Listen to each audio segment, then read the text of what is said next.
My son called me a burden, too old, too slow, too much trouble to keep around.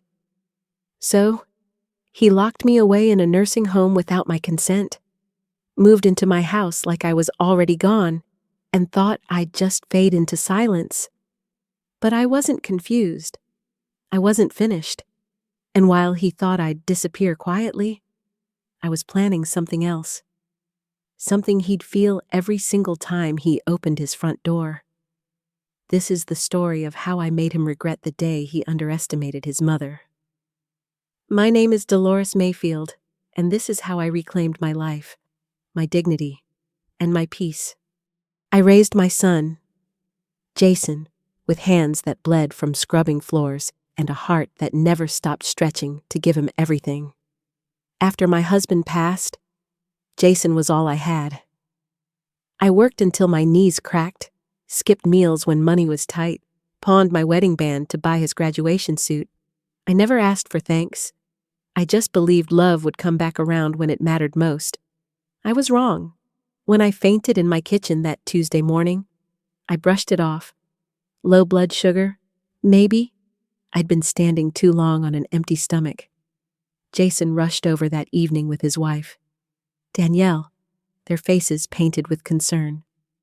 "Mama, we just want what's best for you," Jason said, his voice soft, practiced.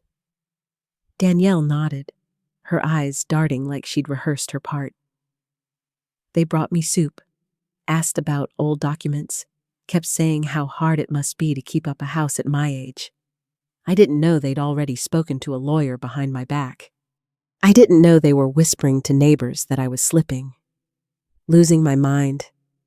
I didn't know Danielle had started changing the locks on my own home. A week later, they invited me to lunch. Just the three of us, Jason said, smiling. "You need a break. Mama, we're gonna spoil you." I didn't pack a bag. Didn't bring my phone charger. Didn't even wear my good shoes. I trusted them. They drove me to a place with beige walls, plastic flowers in the hallway, and a faint smell of bleach that clung to everything. "Just for a few days," Jason said. "Rest up. The nurse will help you settle." He hugged me tight, like he meant it. Danielle kissed my cheek, her lip gloss cold against my skin. Then they walked out the door and never came back. The room they left me in was barren, no family photos, no calendar, no books, just a single dresser and a bed I didn't choose. I asked the nurse for a phone to call my son. "You'll have to wait until visiting hours," she said, her voice flat, "but he just left." I insisted. She looked confused, then showed me a form. My name, his signature, boxes checked for medical consent, residential admission, observation status. He'd committed me. I sat on the edge of that unfamiliar bed, hands folded like I was in church, staring at the floor, trying not to shake. But I shook anyway. The next morning, I marched to the front desk and demanded to speak to the administrator. "There's been a mistake," I said, my voice steady despite the storm inside me. "I'm not senile. I'm not dying." She looked at me like I was a ghost begging to be let back into the world. "Your son said you're not safe on your own," she said. "Said you had confusion spells. We were told to expect long-term placement." I wanted to scream, to tear the walls down. But something deep inside whispered that screaming would only prove them right. So, I waited. I sat in that sterile room for 3 days, staring at the courtyard where people shuffled, some drooling, some yelling at the air, some staring into nothing. I thought, is this how it ends after everything I gave, after everything I sacrificed to make sure Jason had a future? No, it wasn't. That night, I asked the night nurse for a pen and a notebook. "I like to journal," I said, forcing a smile. She brought me a small spiral one from the activities closet, her eyes kind but tired. I didn't write poetry. I didn't write prayers. I wrote facts, dates, transactions, account numbers, names of people I remembered, deeds I still owned, contacts I hadn't spoken to in years. My lawyer, Monica Reeves, who hadn't heard from me in 2 years, but never took me off her client list.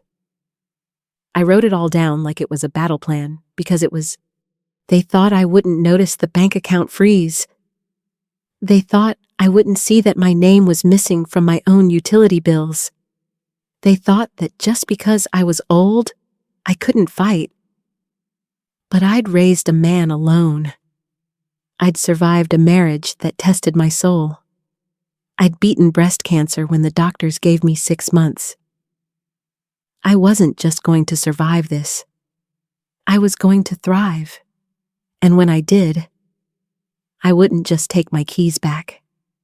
I'd sell the whole damn house and buy the one next door, just to watch Jason's face every morning when he stepped outside, thinking he'd won. Because sometimes, the quietest woman in the room is just waiting for her moment. And mine was coming. On the 4th day, I got access to a phone.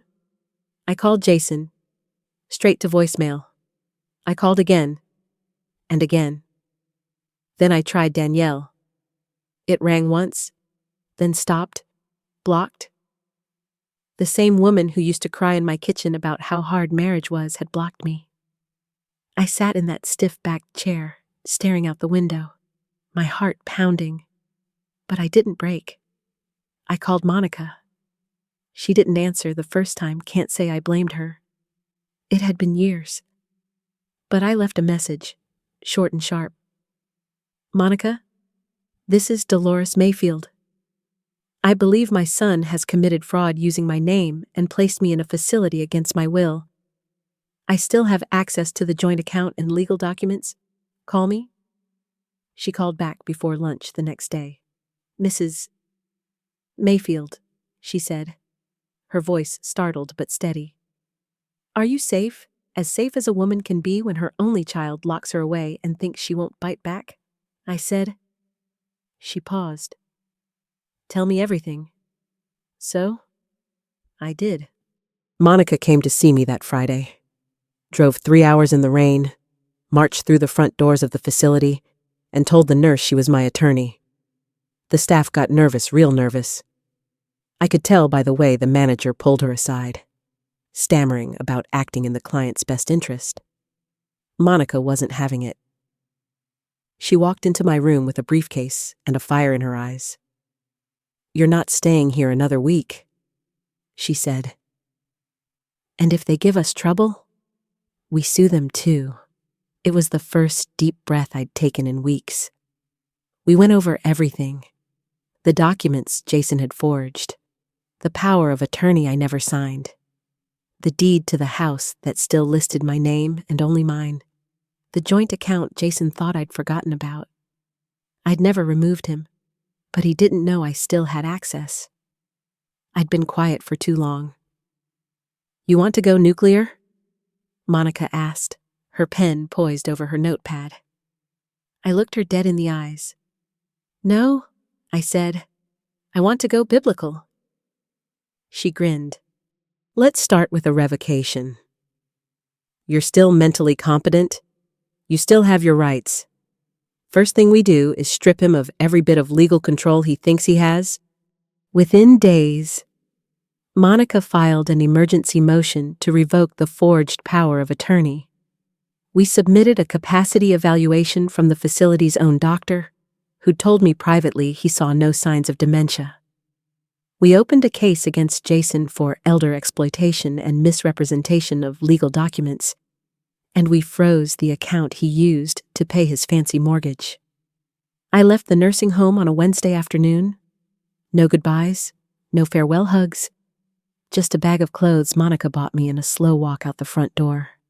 Freedom never smelled so sweet. We didn't go back to my house. I didn't want to. Monica booked us into a private suite at an extended stay hotel for the weekend while we planned the next step. Jason didn't know I was out yet, but oh, he would.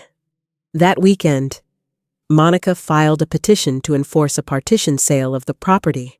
Since Jason was living in a home he didn't legally own, and I hadn't given consent for him to stay, we had every right to force a sale. If he refused to vacate, we'd go through the courts, and law enforcement would remove him. And because I was still the legal owner, every dime would come to me. I pictured Jason and Danielle sitting on my velvet couch, sipping wine they couldn't afford, bragging about how they'd inherited a house from a confused old lady. They didn't inherit anything. They stole it, and now they were going to choke on it. The process took about a week to move through preliminary hearings. We served them the paperwork at 7 a.m. on a Tuesday. According to Monica's private process server, Danielle screamed, her voice echoing through the neighborhood. Jason turned ghost white and slammed the door. I didn't need to witness it. Knowing was enough. That evening, my phone buzzed, a number I didn't recognize. I let it ring, then it rang again, and again. I finally answered. Mom. Jason's voice came through, low, almost childlike. We got something in the mail today. Is this real? I didn't respond. He kept going. You can't be serious. You're going to kick me out of my own house. I took a breath. You mean the house you threw me out of? I said. He went silent. I never signed the documents. I continued. You forged my name, froze my accounts, and tried to erase me. I was left in a nursing home with no warning, no clothes. I was lied to, manipulated, and legally violated. So, yes, Jason, I'm serious. He stammered. Mom, listen. Danielle thought I don't care what Danielle thought. I cut him off. You're the one I raised, and you let her put me in a box before I was even buried. His voice shook. You're really going through with this? Yes, I said. And you have 30 days to get out. I hung up before he could respond. That night, I slept better than I had in months. Monica and I drank sparkling cider out of paper cups and watched old game shows in our hotel room. It wasn't glamorous, but it was mine. My choice. My moment.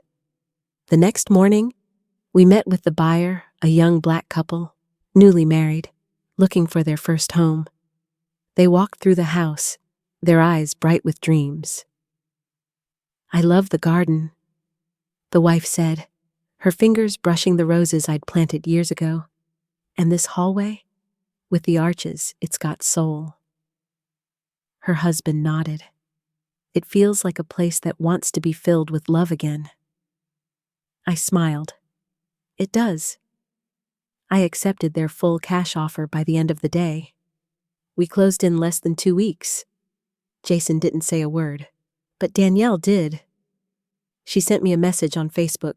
Dolores, we're your family. I can't believe you're doing this. This was our future. I stared at her words for a long moment, then typed one sentence back. No. I was your past, and you buried me too early. Then I blocked her. I didn't cry. I didn't smile. I just breathed, waiting for moving day, because I had one more step left in this plan, and I was saving the best for last. The last time I walked through my old house, it was nearly empty. Just dust shadows on the floor where my furniture used to sit, and a faint scent of lavender from the oil diffuser Danielle insisted on using in every room, the kind that always gave me a headache. They were gone. Jason didn't fight the court-ordered sale. He didn't even show up for the final inspection. Danielle left a box of half-used lotions and a note taped to the fridge that said, "You'll regret this, But I didn't regret a thing. The sale went through, clean and legal. The young couple was thrilled, calling it their dream home. I shook their hands at closing and wished them well. And just like that, the house I'd scrubbed clean with my bare hands, the home I'd given up everything to preserve, now belonged to someone who would respect it.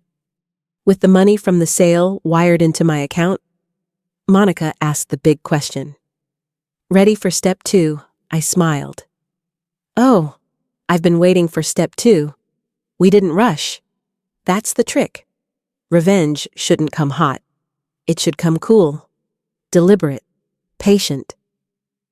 We waited for Jason and Danielle to finish moving out. We waited for the neighborhood gossip to die down. And then, I did something they never saw coming. I bought the house next door.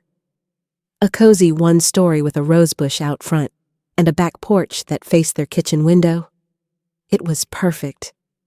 I paid in full, no mortgage. Monica handled the paperwork. I signed with a pen that shook a little in my hand, not from weakness, but from the sheer satisfaction of what I was about to do. I didn't even tell Tyler, my grandson. Not yet. I needed this moment to be mine first. The first day I moved in, I wore my best Sunday hat and sat on the front steps with a cup of sweet tea, watching the world pass like any ordinary grandmother. Then Jason stepped outside. He was wearing gym shorts and a wrinkled t-shirt, holding a trash bag in one hand and his phone in the other. He looked tired, the way a man looks when he realizes the comfort around him was never really his. He froze when he saw me. I smiled.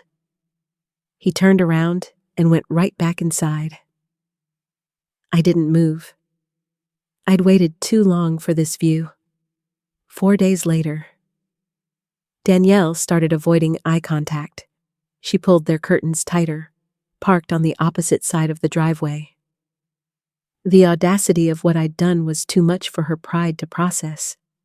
But I wasn't done.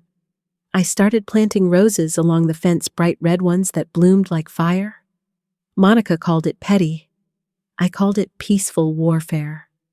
Every morning, I sat on my porch and waved at the mailman. I chatted with the neighbors they'd ignored. I baked banana bread for the couple I'd sold the old house to. And every evening, I watched Jason through the blinds as he tried not to see me. Danielle's car started leaving earlier in the morning. Sometimes, she didn't come back for days. Jason stayed inside most of the time, lights on at 2 wells of woe, TV flickering through the curtains. I could only imagine what their conversations sounded like, but I didn't have to imagine for long. One afternoon, Tyler came walking down the sidewalk, his backpack slung low. He hesitated at the fence, then crossed over and knocked on my door. I opened it slowly. "Grandma," he said, his voice soft. "Can I sit with you a while? I didn't ask questions." I just opened the screen and let him in. We sat on the porch side by side. I poured him a glass of iced tea, just like I used to when he was little and afraid of thunderstorms. He didn't say much at first. Then he spoke. "I heard what they did. I'm sorry." I didn't respond, just looked at him. "They told me you had dementia," he said. "Said you weren't safe alone. But you don't look confused to me." I gave him a soft smile. "I never was." He leaned forward. "Why'd you buy the house next door? Because your father needed a reminder," I said, one he could see from his front porch every day. Tyler snorted. "You're colder than I thought, Grandma." I laughed a real, full laugh. "No, baby. I'm just finished pretending I owe anyone my silence." He stayed for dinner that night, said he missed my sweet potatoes, that his mother never learned how to season anything properly. I didn't ask about their marriage. I didn't need to. Some storms speak for themselves. The next morning, Jason came to my door. I didn't flinch. I didn't get up. He stood on the porch, hat in his hand, like a child caught lying. "Why are you doing this?" he asked. I sipped my tea. Doing what, living here, across the street, watching us? I tilted my head. "I bought this house because I liked the view." "You're trying to humiliate me," he said, his voice tight. I shook my head. "No, Jason, that part already happened." "You did that when you called me a burden?" He looked away. I continued. "I raised you alone, carried you through everything. And when I needed help, you left me in a room with strangers. Called it mercy. Called it love." He started to speak. I thought no. I interrupted. "You didn't think. You erased. You assumed I wouldn't fight back." He had no words. I stood slowly and walked to the door. "This is my peace. Jason, don't knock unless you plan to earn your way back into it." Then I closed the door. I didn't cry. I didn't tremble. I just sat back in my chair and watched the roses bloom.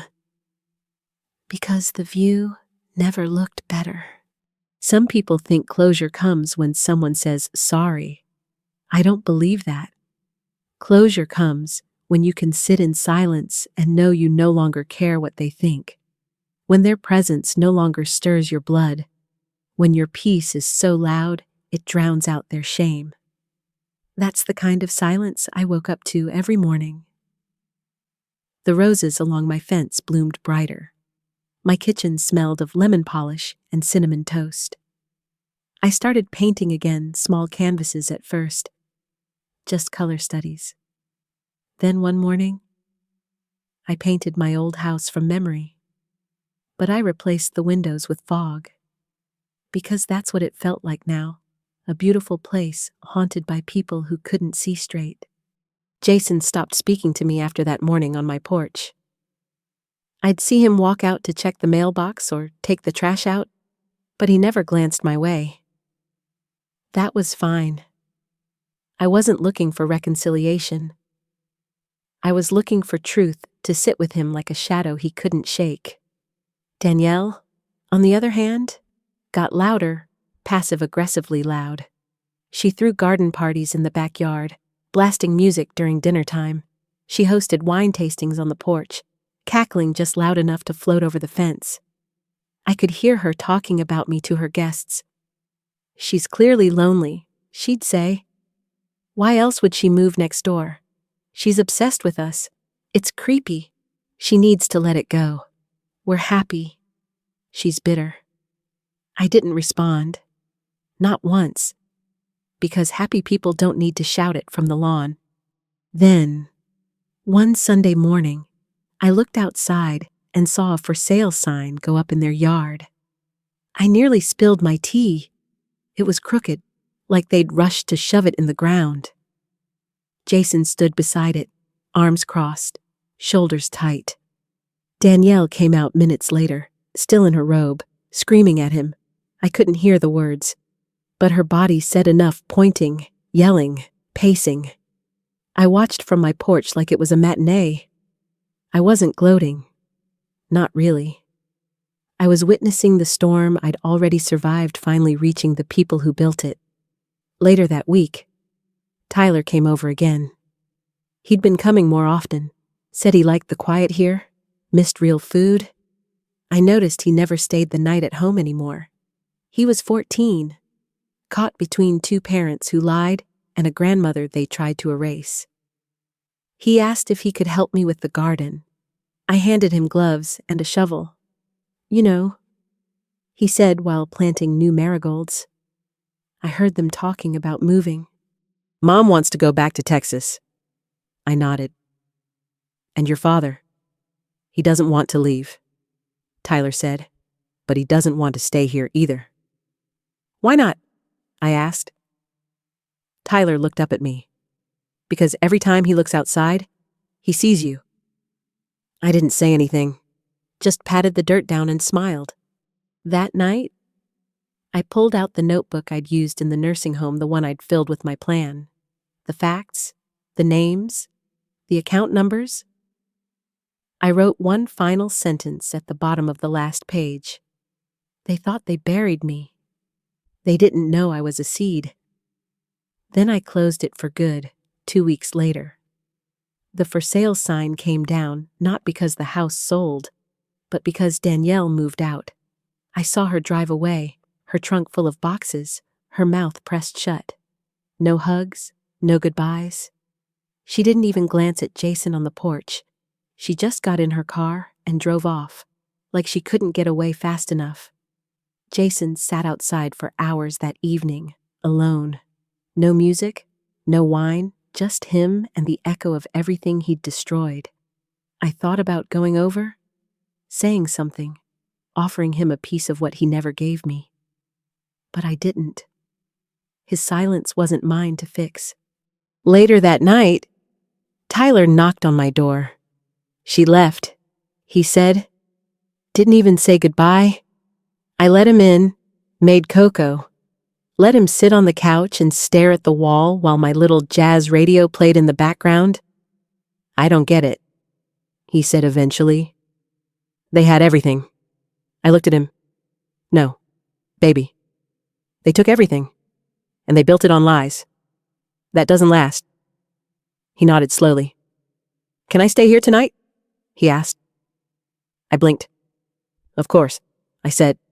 "Anytime?" He stayed that whole weekend. We cooked together, played cards.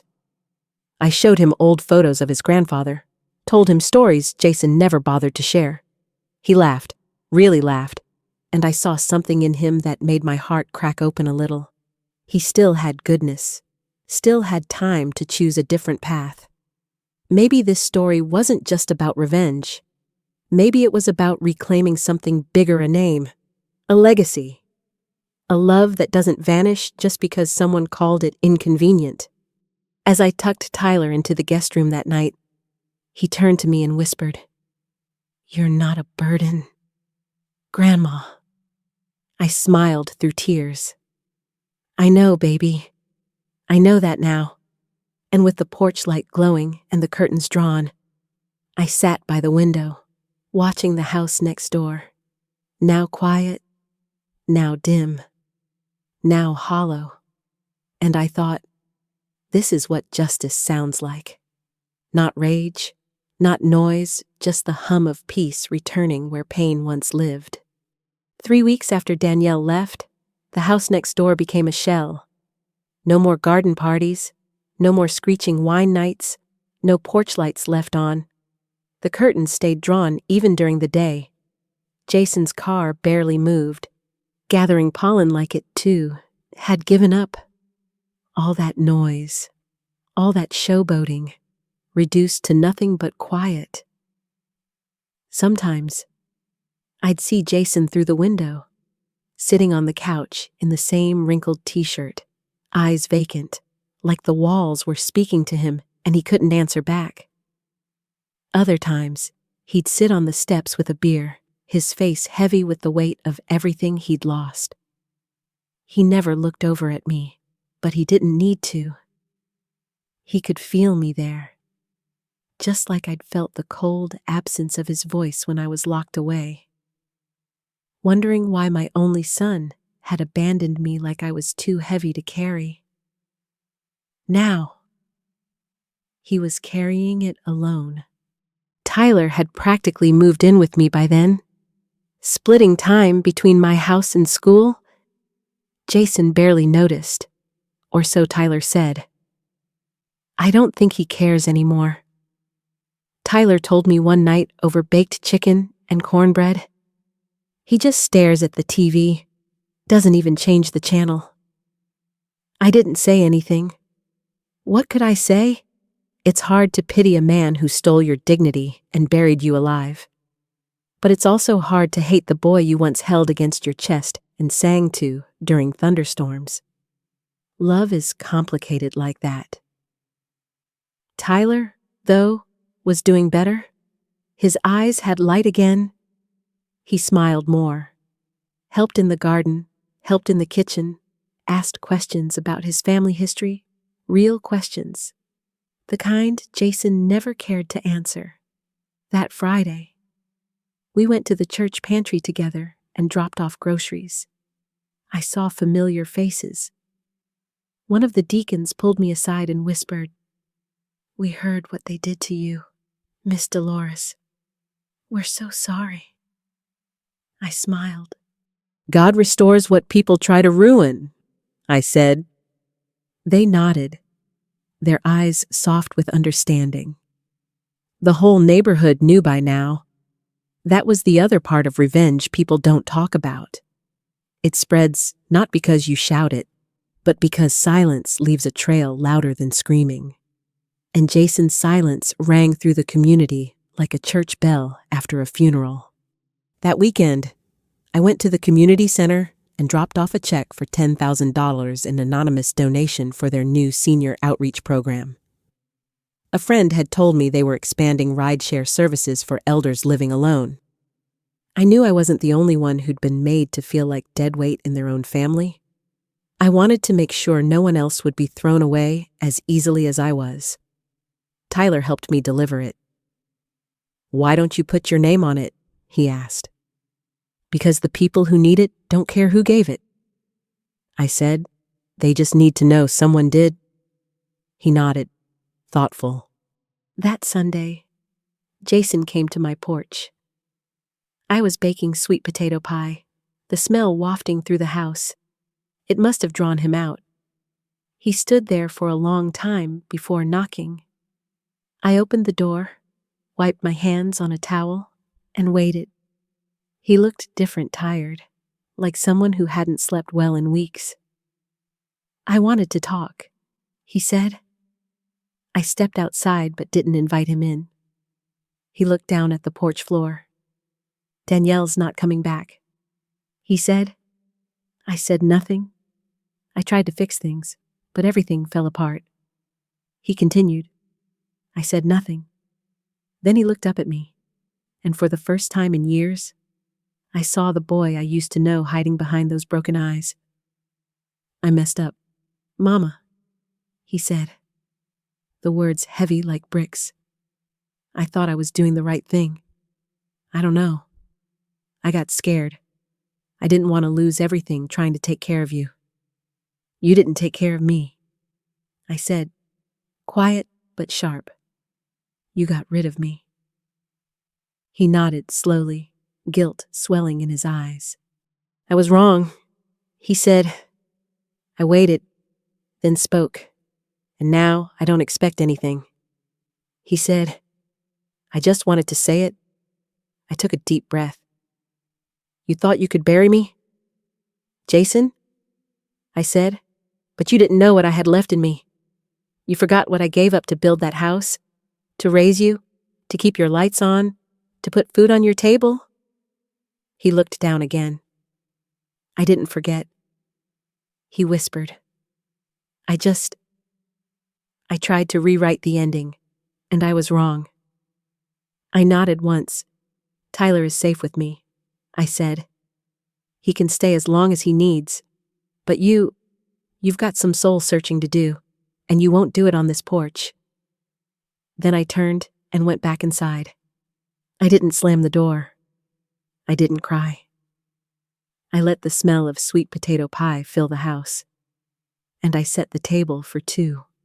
Tyler came down the stairs a few minutes later. "Was that him?" he asked. I nodded. "What did he say?"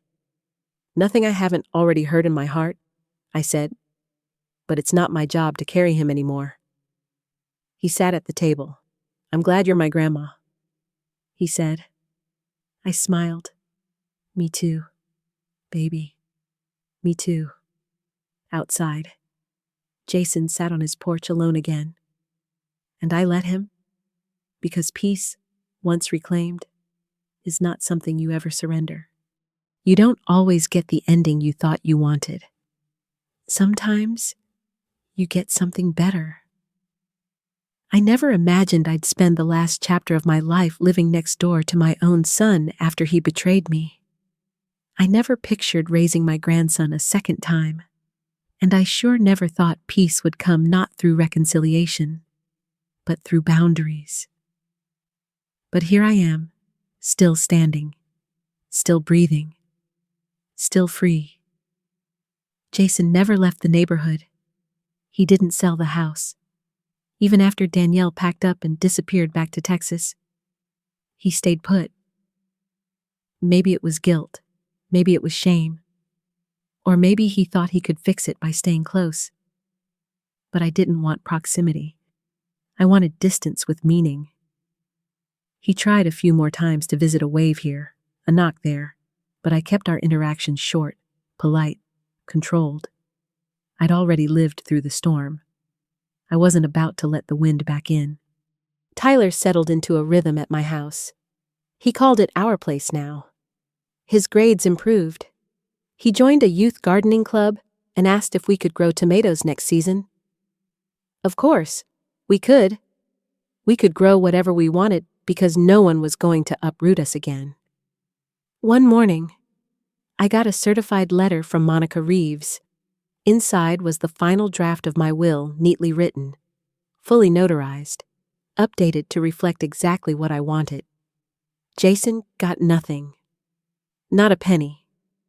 The house I now lived in was willed to Tyler when he turns 21. Until then, a trust fund would cover his education, living expenses, and anything else he needed to find his footing.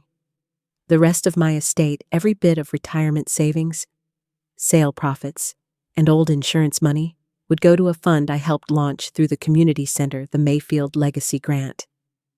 It would help older women in crisis, women discarded by the children they raised, women who needed just one more hand to pull them back into dignity. I'd already made the first donation, $50,000. I didn't tell Jason about the will. I didn't have to. He found out 2 months later, when he asked Monica for a copy of the estate plan, just to be informed. She told him with a smile that he wasn't included. He called me that night, his voice tight. "Mom," he said, "is this real? You're cutting me out completely?" "No," I said. "You did that all by yourself years ago when you signed me away like luggage and sold my things before I was even cold." He was silent. I continued. "You didn't just fail me. You erased me. And now you're learning what that feels like?" He said, "I was sorry." I said, "I forgave you. But forgiveness doesn't mean inheritance." Then I hung up. That was the last time we spoke. A month later, Jason moved quietly. No U-Haul. No goodbye. Just a faded for sale sign that came down after 2 weeks. Neighbors said he left town. Some said Florida. Others said he got laid off and moved in with friends. I don't know, and I don't need to. The day he left, I sat on my porch with a cup of jasmine tea, looked out at the quiet street, and felt nothing but peace. Tyler came outside with 2 muffins and sat beside me. "He's gone," he said. I nodded. Sometimes people leave when they realize they can't control the narrative anymore. "You think he'll ever try to come back?" Tyler asked. "Maybe," I said, "but if he does, he'll find a fence that wasn't there before." I looked out at the garden roses blooming, tomatoes sprouting, bees dancing through the marigolds. It was beautiful. It was mine. Later that year, I was invited to speak at the community center's Elder Justice Seminar. They asked me to say a few words about financial abuse, power of attorney scams, and reclaiming your legal rights. I stood in front of that crowd, mostly women, mostly over 60, and told them the truth. "They will call you old," I said. "They will call you a burden. They will smile while stealing the life you built. But let me tell you something. There is power in the truth. There is power in silence. And there is power in the law if you're brave enough to use it. They clapped. A few women cried. One came up to me afterward, hugged me hard, and whispered, "Thank you for reminding me I'm not crazy." That's what it's really about, not just revenge, but legacy. Making sure no one else gets left behind in a room that smells of bleach and pity. Making sure our stories aren't erased just because we can't carry our groceries anymore. I went home that night and looked around the little house I once thought was a step down from my past. But it wasn't smaller. It was freer. It was lighter. And as Tyler set the table and asked if we could bake cookies later, I realized I wasn't at the end of anything. I was at the beginning. They sent me to a nursing home and called me a burden. But I gave them a burden they'll never shake. If this story moved you, if it reminded you of the strength we carry even when the world tries to bury us, I need you to do something. Hit that like button. Share this video with someone who needs to hear it. Subscribe to this channel for more stories of resilience and truth. And leave a comment below. Tell me your story. Tell me what this meant to you. Because together, we can make sure no one else gets left behind. Thank you for listening. Thank you for standing with me.